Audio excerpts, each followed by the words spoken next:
Já vou pedir direto para vocês abrirem Salmo 139. E nós vamos ler apenas alguns versículos dele, tá? Mas antes eu quero dizer qual é o título dessa mensagem, que é Quem sou eu? Eu gosto muito dessa temática existencial. Não porque eu goste apenas de filosofia ou teologia, e esse não vai ser o foco hoje não. Eu vou tentar o mínimo possível viajar em termos filosóficos ou teológicos. Eu vou tentar ir ao texto bíblico com vocês.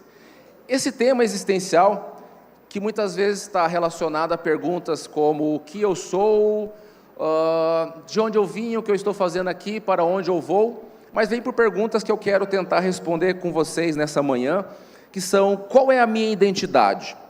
Qual é a minha condição? Nós já falamos disso em um outro momento. E o que eu devo fazer?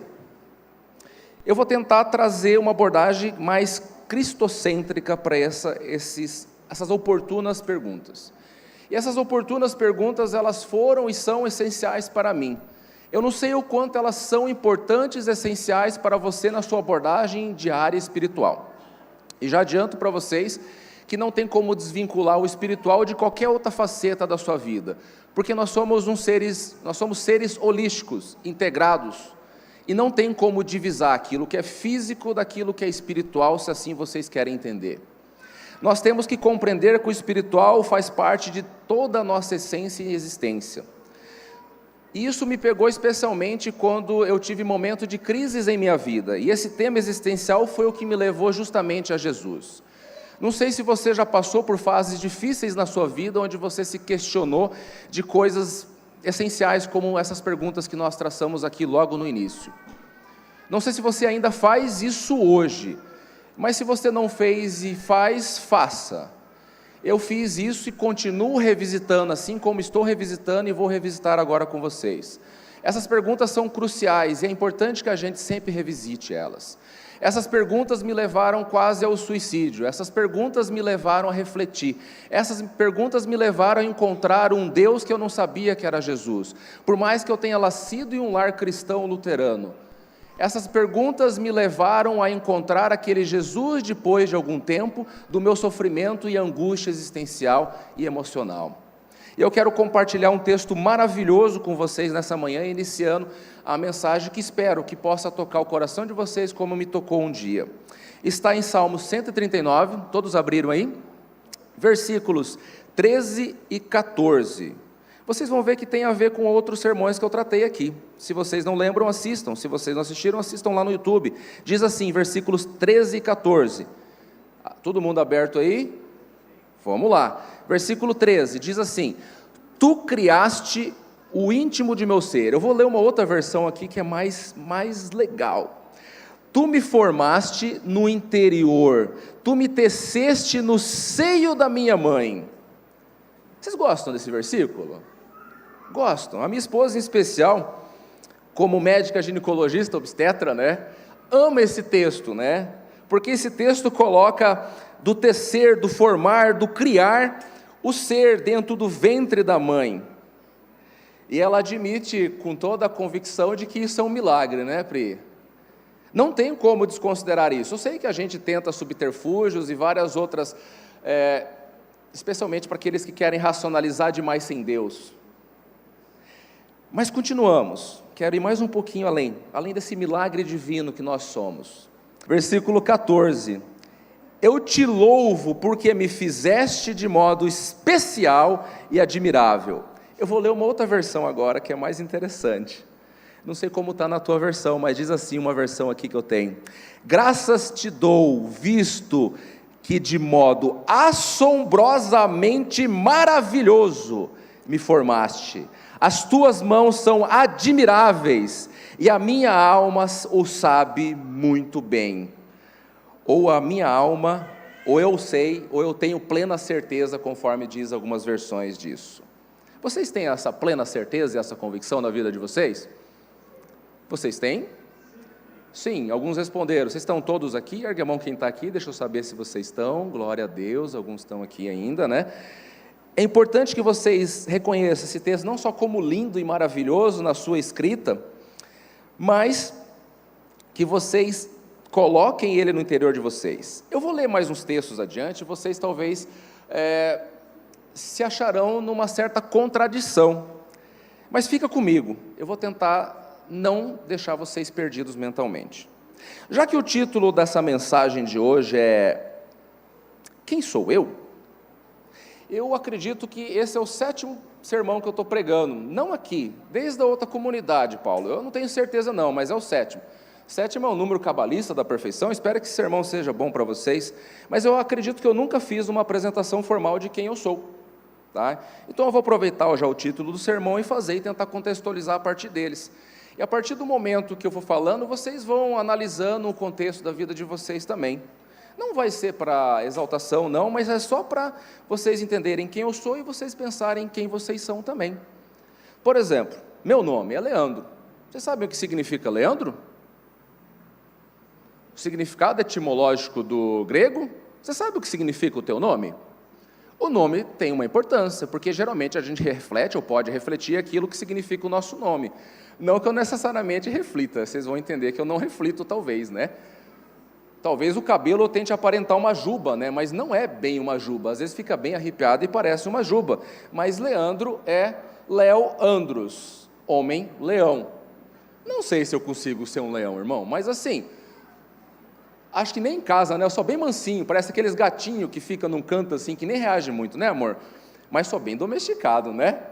Então, assim, Léo Andros, meu nome completo é Leandro Paiola Albrecht, tá? O Paiola do meio parece um nome bem engraçado, inclusive, é o que o pessoal mais lembra. Já fui professor da Universidade Estadual de Maringá, hoje sou professor da Universidade Federal do Paraná, sou um cientista pesquisador do Supra Pesquisa, entre outras coisas. Não vou ficar falando o currículo Lattes aqui para vocês, tá? Outro dia eu estava na escola sabatina dos jovens aqui embaixo, e aí acharam que eu era filósofo. Alguém perguntou, você é da filosofia? Bem, eu amo a filosofia, mas eu sou engenheiro agrônomo de formação.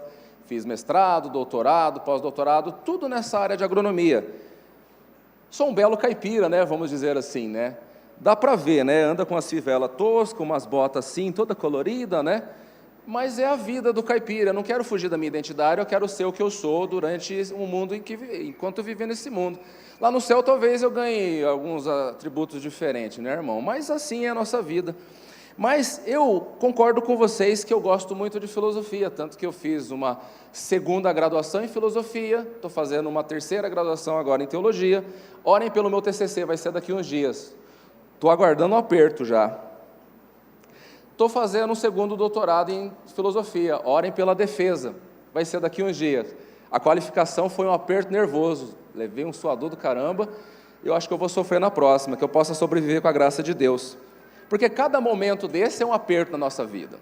Momentos de transição, de passagem, são sempre difíceis.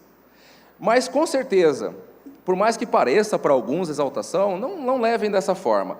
Eu quero dizer com toda convicção para vocês, nessa manhã de sábado aqui, que os meus maiores títulos, na verdade, as minhas maiores conquistas, são 2 certificados. O primeiro foi um certificado de batismo que eu recebi em novembro de 2000, faz tempo isso, na Igreja Adventista do 7º Dia Central de Marialva, aqui pertinho, apesar de não morar mais na região, morar meio longinho, mas foi lá. Esse foi o maior título que eu recebi. Aí eu tenho um 2º maior título, que eu olho para a bênção aqui agora, que foi minha certidão de casamento, né? Recebida no dia, não foi no dia seguinte que eu peguei, né? Mas assim, a consumação foi no dia do aniversário do meu sogro, né, Paulo? Olha que benção, você lembra disso? 19/2, puxa, fugiu o ano, mas são 7 anos, isso eu sei. Ano da perfeição. A gente não pode ficar errando data, né? Fica a dica aí, né? Esses foram certificados maravilhosos, né? Títulos que eu não posso deixar de mencionar. Durante a minha vida, assim como vocês, a gente teve vários professores. Alguns professores marcaram a nossa existência, a nossa maravilhosa existência, igual diz Salmo 139. Mas eu posso dizer que os meus maiores e melhores professores foram meu pai e minha mãe.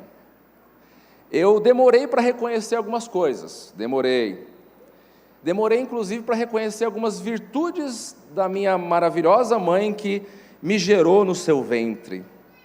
Eu acredito, aí eu vou colocar aquela teoria, tá, Pri? Por favor, não se constranja. Eu acredito que eu passei a reconhecer verdadeiramente a minha mãe no seu papel quando eu casei. Porque daí eu comecei a conviver com a minha esposa,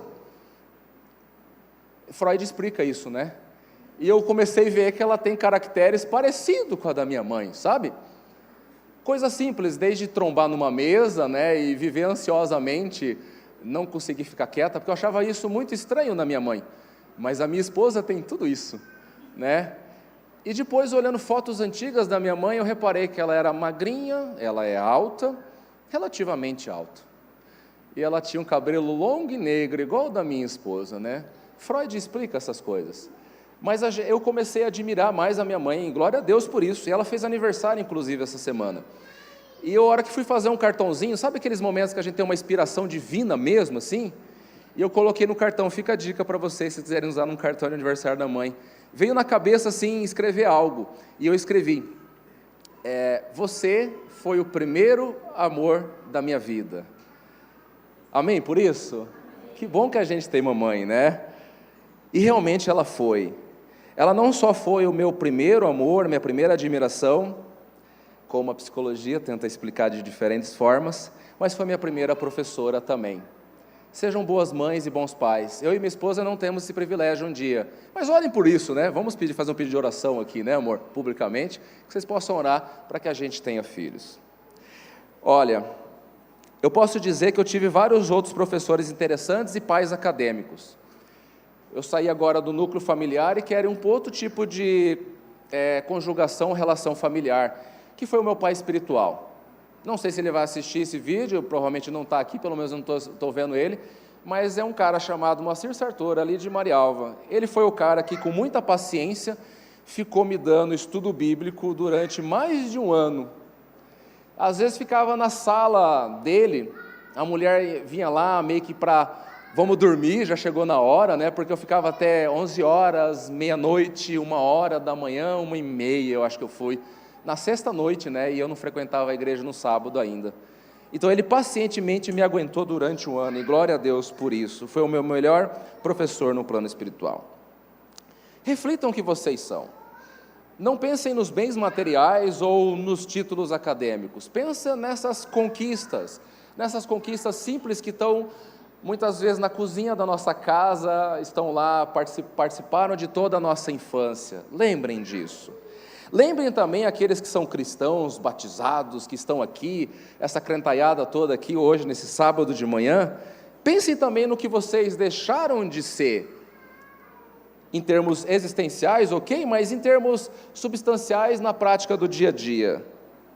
Eu posso dizer, eu vou olhar para mim agora, que é mais fácil dizer o que eu sou do que o que vocês são. Porque eu tenho dificuldade até de dizer o que eu sou, tem hora, mas vocês analisem o caso de vocês. Eu, por exemplo, era totalmente perdido. Totalmente perdido. O meu pai, certo dia, ficou tão preocupado comigo que ele chamou um amigo para falar assim, conversa com ele ali, porque eu acho que ele está precisando trocar umas ideias com alguém que é mais centrado. E glória a Deus que ele pediu isso para esse tal de Moacir Sartor, que é o cara que me deu estudo bíblico. Glória a Deus, né? Eu já fui depressivo, quase me suicidei. Tinha uma vida totalmente sem sentido, propósito e missão mesmo, tá? Era agnóstico. Não de berço, né? Obviamente, a gente não nasce crente ou agnóstico. Eu me tornei durante a faculdade. Eu sou um ex-suicida, então um ex-extremista político, um ex-ideólogo, um ex-membro do imbecil coletivo. Às vezes se prende as coisas às tribos e os grupos desse mundo. Não façam isso. Fiquem nesse bom grupo aqui que é a igreja, eu acho que vai ser muito melhor para vocês. Na verdade, eu acho não. Achismo não é ciência e conhecimento, né? Eu tenho certeza disso. A gente tem muitos vícios. Não sei qual é o seu vício. Eu ainda devo ter alguns, e tenho vários, tipo o açúcar que eu amo, entendeu? Quem gosta de açúcar? Acho que dá para confessar essa parte. Vários ergueram a mão. Vocês podem se fritar na chapa do inferno, tá? Se vocês não saírem dessa, tá? Porque açúcar demais não é coisa de Jesus, tá? E falando nisso, um dia eu fui muito viciado em carne, mas muito, e de porco ainda, torresmo, né? Bacon. Jesus liberta a gente vem para a igreja, né? Aquela coisa toda. Aí eu me tornei vegetariano, irmão, sabe? Tornei vegetariano. Só que aí eu fui no outro extremo, sabe? Vocês já ouviram o Rodrigo Silva falando daquela história da salvação pela soja? Eu tentei convencer os outros de virar vegetariano também. Não façam isso, não sejam chatos. Sabe aquele tipo de gente que você senta do teu lado, que é vegano assim, e tenta te convencer? É muito chato, tá? Eu fui desses também, mas Jesus liberta. Jesus faz pequenos e grandes milagres na sua e na minha vida. Jesus faz milagres e muitas vezes ele usa o seu poder diretamente, como é numa conversão, sabe? Aquele encontro muitas vezes extrasensorial que alguns têm. Mas Jesus usa na sua e na minha vida coisas pequenas, fatos cotidianos. Jesus usa na minha e na sua vida seres, como Jesus usou a minha esposa e usa tantas outras pessoas, como os professores espirituais e não espirituais que eu tive, amém?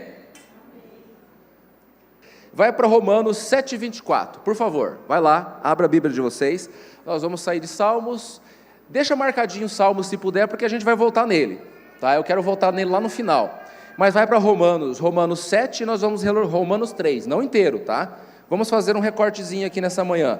Romanos 7, versículo 24. Encontraram?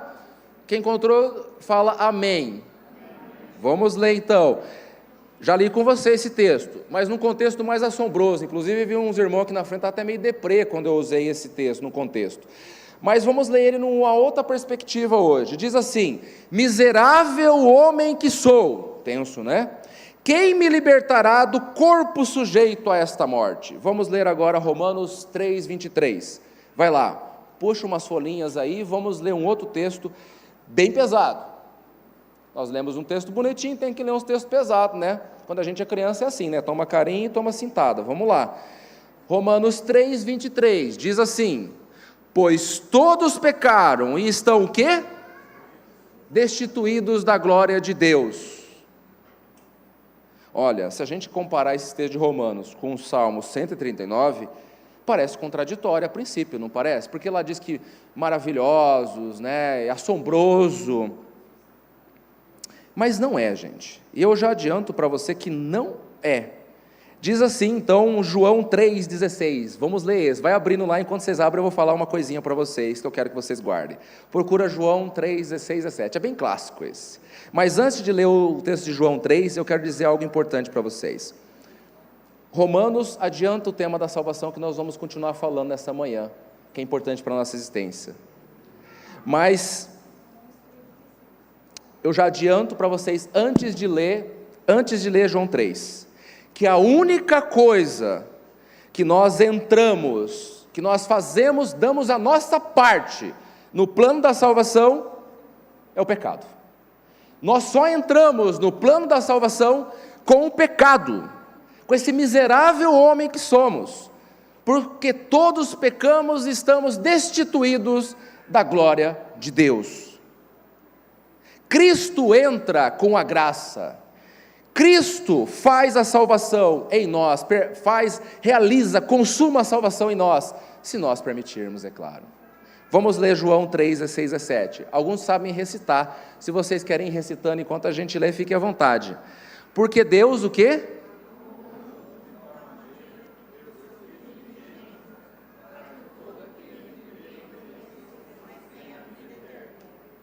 17. Por favor, mais alto, vamos lá, de novo. 17. Pois Deus...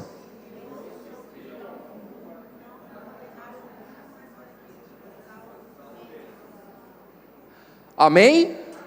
Que incrível graça temos ao nosso acesso, à nossa disposição. A gente não pode dar bobeira, a gente não pode deixar para depois. Esse acesso tem que ser feito agora, constantemente, enquanto vivermos nesse mundo. Concordam com isso? Digo amém. Eu quero dizer uma outra coisa, essa é para gravar. Eu gosto de anotar quando vem umas frases, e essa foi uma frase que eu anotei uma vez.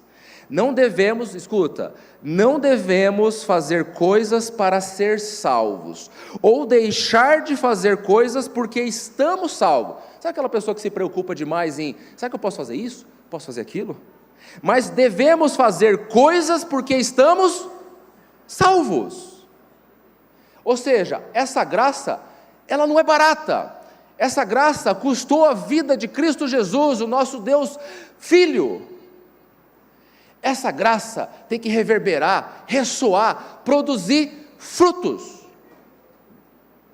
Mas cuidado, você crente que está aqui nessa manhã e você que vai assistir isso aqui depois. Há um risco para nós crentes. Há um risco onde nós podemos nos apegar muito a obras também, a rituais, a coisas, a títulos, e tornar isso mais importante do que Deus. Não pode. O nosso horizontal é uma coisa, mas o vertical é outra superior. Conecte-se a Deus, ame Ele acima de todas as coisas, assim diz Jesus. Eu quero que vocês prestem atenção numa outra reflexão aqui, antes de ler Romanos. Vai abrindo em Romanos lá, enquanto eu vou falando com vocês. Abra Romanos, nós vamos ler de 18 a 23. Textinho bem curtinho. É o antepenúltimo nessa manhã. Enquanto isso, pense que independente de tudo que nós fizermos, nós não seremos suficientemente bons, melhores, porque bom há um só que é Deus. O próprio Jesus falou isso nos evangelhos. Nós não seremos melhores ou superiores, independente do que nós fizermos. Não nos tornemos, nós não conseguiremos, melhor dizendo, nós não conseguiremos tornar nossa vida perfeita ou esse mundo perfeito. Não se apegue a utopias, seja suas, endógenas ou exógenas no mundo. Não se apegue, porque você não será perfeito e nem o mundo, na situação atual, se tornará perfeito. A nossa esperança está em quem? Jesus. Vamos ler Romanos 8, abriram aí? De 18 a 23. Preste atenção na leitura. Considerando que nossos sofrimentos atuais não podem ser comparados com a glória em que nos será revelada. Cara, esse aqui é muito legal. Quem não assistiu o sermão da Bianca do sábado passado, vai lá no YouTube e assiste. Quem já assistiu, vale a pena assistir de novo. Porque os sofrimentos atuais são fustigantes, nos detonam. Mas a glória futura que nos será revelada é muito maior que tudo isso. Continua, versículo 19, a natureza criada aguarda com grande expectativa que os filhos de Deus sejam revelados, pois ela foi submetida à futilidade, não pela própria escolha, mas por causa da vontade daquele a sujeitou na esperança. 21, de que a própria natureza criada foi libertada da escravidão da decadência, em que se encontra para a gloriosa liberdade dos filhos de Deus, amém? 22, sabemos que toda a natureza criada geme até agora, com dores de parto. Tenso isso, né? Não precisa nem ir muito longe, é só olhar no nosso entorno, é só ver o quanto o mundo geme, quanto a natureza está caótica, as mudanças climáticas, e não precisa ir muito longe, sabe por quê? Porque meu pai e minha mãe não moram nos Estados Unidos, e um tornado passou e arrebentou com a casa deles, arrancou a casa deles, graças a Deus que nada de pior aconteceu com eles, mas aqui acontece, do teu lado acontece, chuvas torrenciais pelo Brasil, a natureza geme. Continua, versículo 23, e não só isso, mas nós mesmos, presta atenção, que temos os primeiros frutos do Espírito, gememos interiormente, esperando o quê? Ansiosamente nossa adoção como os filhos da redenção do nosso corpo, amém? Versículo 24, pois nessa esperança fomos salvos, mas esperança que se vê não é esperança, quem espera por aquilo que está vendo? E conclui, 25, mas se esperamos o que ainda não vemos, aguardando-mo pacientemente. Eu não vou entrar na história da discussão, da questão de sofrimento, do mal nesse mundo. Isso é tópico para uma outra conversa, se você tiver uma excelente pregação inspirada por Deus através da Bianca. Eu só quero dizer que nós precisamos confiar e esperar. Mas enquanto nós confiamos e esperamos, nós não podemos ser passivos. Nós não podemos aguardar numa poltrona, num berço esplêndido. Nós temos que agir. Nós não podemos ser passivos. Não podemos ser passivos muitas vezes como estamos hoje como igreja, mornos, como diz Apocalipse. E aí anota essa também, que nós vamos ler um outro texto de 2 Coríntios 5,17, pode abrir lá, nós vamos ler na sequência. Esse eu já li com vocês e quero ler de novo, 2 Coríntios 5,17, nós, escuta aí, ei, presta atenção nesse momento, ei, todos nós precisamos nos tornar nova criatura. Não é melhorar, é novo, é transformação. Leia lá, 2 Coríntios 5,17, encontraram? Diga amém, quem encontrou? Amém, vamos lá. 5,17 diz assim: portanto, se alguém está em Cristo, é nova criação, as coisas antigas já passaram, eis que surgiram coisas novas. Amém? Essa mudança para gerar um novo ser, uma nova criatura que eu e você precisamos, não é um momento aleatório lá no passado, é cotidianamente, é diariamente. Você tem que acordar cedo e já buscar o batismo do Espírito Santo, tem que dormir com a presença do Senhor. Essa mudança, ela vem de dentro. Essa mudança vem de dentro, é uma natureza nova que você ganha. Mas quem opera está fora. Quem opera é Cristo Jesus, pelo poder do Espírito que gera transformação. Peça por transformação, peça o batismo do Espírito Santo, para que você seja uma nova criatura a cada dia mais. Essa nova criatura, essa nova vida, realmente deve produzir bons frutos e felicidade, deve dar paz a nós. Escuta aí, anota um texto que uma certa vez eu escutei e quero compartilhar com vocês. Escuta, às vezes você pode dar a volta ao mundo inteiro, às vezes você pode dar a volta ao mundo inteiro, ser um mochileiro, pensa numa coisa assim, mas isso é figurado também. Você pode dar volta ao mundo todo atrás de felicidade, mas ela pode estar te esperando do seu lado e você não reconhece. Cristo quer prover isso na sua vida, uma felicidade, uma alegria, não como o mundo gera. E nesse sentido eu quero ler mais um texto com vocês nessa manhã, que está em Filipenses 4, de 4 a 7, abre lá, por favor, abre comigo esse texto. Meu tempo já estourou, mas eu quero ler esse texto com vocês. Filipenses 4, de 4 a 7, vai lá comigo. Esse texto é muito massa. E aí nós vamos tentar fechar para não ficar contraditório, né? Porque agora nós estamos vendo uma linha de transformação. O pecado pode ter arruinado com a gente, o pecado pode ter arrebentado com a gente, mas a gente pode ser novas pessoas. A gente pode voltar ao plano inicial, pode voltar àquele plano inicial de Deus de ser maravilhosas criações. Nós somos a glória da criação nesse mundo pecaminoso, mas nós podemos ser mais e nós vamos ser mais, amém?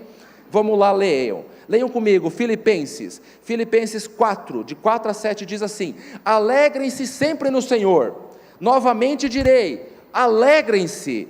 Versículo 5, seja a amabilidade de vocês conhecida por todos, perto está o Senhor, pratiquem, vivam obras de amor. Versículo 6, não andem ansiosos por coisa alguma. Difícil, lembra de Jesus falando, não sejam como os gentios, não fiquem ansiosos com essas coisas, é difícil, mas em tudo, pela oração e súplicas, e com ação de graças, apresentem seus pedidos, suas preces ao Senhor. Versículo 7, e a paz de Deus, que excede todo entendimento, guardará os seus corações e as mentes em Cristo Jesus, amém. Não andem ansiosos, isso é difícil para mim, é difícil para vocês, mas permitam que Deus transforme vocês, que vença a ansiedade, coloque a paz do Espírito e produza obras. Uma importante observação que eu quero fazer: não existe separação entre material, secular e espiritual. Você e eu somos seres holísticos, seres espirituais, tudo está interligado, e o espiritual é o primeiro, é o centro. Como eu tenho de dificuldade, inclusive, em praticar isso na minha vida, talvez você também tenha, porque nós tendemos como seres humanos, especialmente no mundo ocidental, naquela cultura judaico-cristã, especialmente na visão filosófica grega, ao qual nós herdamos, de tentar compartimentalizar as coisas. Aristóteles fez isso, São Tomás de Aquino, medieval católico, fez isso. Nós tendemos a compartilhar, colocar em caixinhas. Aí nós separamos, esse é o momento da vida no meu trabalho. No trabalho eu sou assim, em casa eu sou assim, com a minha esposa eu sou assim. Não pode ser, você tem que ser único. É difícil? É claro que é difícil. Mas você é único, você tem que ser o mesmo aqui em qualquer lugar. Deus quer que você seja a revelação da sua plenitude, da sua glória, da sua maravilha, criação, em todo lugar, não só aqui na igreja. Não existe divisão, nós somos seres espirituais, nós temos que sair dessas caixinhas do mundo. Isso é difícil, mas isso Deus pode fazer, amém? Um ser único, um ser que seja trino, como é o Pai, Filho e Espírito Santo, porque nós somos corpo, mente e espírito. Deveríamos deixar guiar todas as nossas situações, unir essas caixinhas ou sair delas em novidade de vida. Eu quero que você anote um outro pensamento aí, pelo menos tenta guardar na sua mente, porque eu guardei, anotei aqui, eu quero compartilhar com vocês. Deus, porque olha só, escuta, a nova vida vem pelos frutos, a gente reconhece pelos frutos relacionados ao cumprimento da vontade de Deus. E Deus, presta atenção, e Deus não revela a sua vontade enquanto estivermos apegados à nossa vontade. Entretanto, muitas vezes a vontade dele está bem à nossa frente e a gente não enxerga. Certa vez eu tinha um caso que eu queria compartilhar com Deus, e eu orei pedindo sinal para Deus. Deus mandou sinal dizendo não, aí eu orei de novo. Deus mandou sinal dizendo não. Peçam sinais para Deus. Orei a terceira vez, clamei agora mais forte, e Deus falou não de novo. Eu sempre pedi um sinal, não igual aquele de Gideão, mas uns sinais mais simples, sabe? E eu mesmo assim fui. Ele respondeu não, e eu fui. Dei com a cara na parede. Clame a Deus, mas deixa Ele revelar a sua vontade e cumpre ela daí, né? Se você pediu a Deus um sinal, siga o sinal, não fica dando bobeira não, peça sinal, ore, clame, mas sabe de uma coisa? Vá aqui, porque aqui está explícita a vontade de Deus. Se você não conhece direito esse livro, procura alguém para te ensinar, porque aqui está explícita a vontade de Deus, amém? Eu concluo com vocês lendo o último texto dessa manhã, que está em Efésios 2, 8 a 10, vai lá comigo. Efésios 2, 8 a 10 diz assim: pois vocês são salvos pela graça por meio da fé, e isto não vem de vocês, é dom de Deus, não por obras. Nós já falamos muito disso hoje, para que ninguém se glorie. Mas fecha com 10, o 10 é a cerejinha do bolo, porque somos criação de Deus, realizada em Cristo Jesus, somos novas criaturas novas para fazer obras novas, boas obras, como diz aqui em Efésios 2:10, as quais Deus preparou de antemão para que nós as praticássemos, amém? Nesse sentido, Deus quer nos restaurar ao status maravilhoso que Ele nos concebeu, no seu plano admirável de tempos eternos. Como diz Salmo 139, 13 e 14, se você está com a Bíblia aberta ainda, só volta lá e veja: tu me criastes no íntimo do meu ser, e me teceste no ventre da minha mãe. E eu gosto dessa outra versão assim que diz: graças te dou, visto que por modo assombrosamente maravilhoso me formaste. As tuas obras são admiráveis, e a minha alma o sabe bem. E eu encerro. Eu sei que o meu tempo estourou bastante, mas eu vou encerrar. Daqui a pouco eu já faço oração para a gente ir para casa. E eu termino dizendo que esse sermão, acima de tudo, foi para mim. Se ele serviu para vocês, glória a Deus. Que a palavra do Senhor possa fazer a diferença na sua vida e na minha. E nós precisamos, com certeza, ir mais. Eu e você, mais a Bíblia. Eu e você precisamos mais revisitar questões existenciais, responder diariamente perguntas que repousam em nossos corações, como: qual é a minha identidade? Qual é a sua identidade? Qual é a minha condição? Qual é a sua condição? O que eu devo fazer? O que você deve fazer? Quem sou eu? Quem é você? Pense nisso. Vamos orar? Senhor, te clamamos nessa manhã de sábado. Te clamamos por salvação. Te clamamos por nova vida. Nos faze novas criaturas agora e para sempre. Nos revela o seu amor, que a gente possa frutificar em amabilidade, nossas obras possam redundar e atingir os outros, que nós possamos levar pessoas a Ti, que nós possamos ser novas criaturas em todos os sentidos, seres únicos, diferenciados, maravilhosos pela Tua obra, Pai, agora e no novo céu e na nova terra, em nome de Jesus, amém.